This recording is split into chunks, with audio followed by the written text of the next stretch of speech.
Hello and welcome to the Bible Toolkit, and today an extra video on the repetition tool. Hopefully you've seen the original one where I go and visit Liz at BP. If not, go and check that out.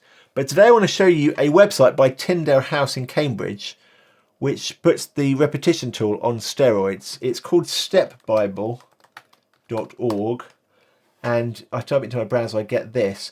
The great thing about Step Bible is when you hover your mouse on a word, it automatically highlights all the other times that word is repeated. So I'll find the word God, and unsurprisingly, God is mentioned a lot in the Bible.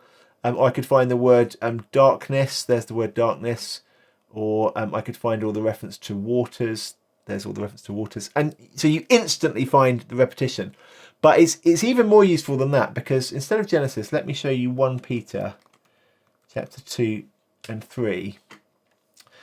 The other really good thing about it is it doesn't search just on the English Bible. It actually searches the underlying biblical original languages, the Greek and the Hebrew, which means that when our English Bibles might translate a word a lot of different ways, and so you don't spot the repetition, Step Bible finds all the references for you. So here's an example.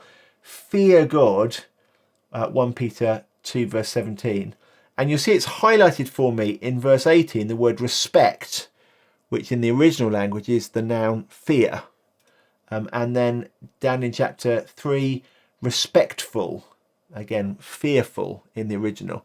This is really helpful because it's showing me that Peter has the same idea in mind, fearing God, that then works its way out at work.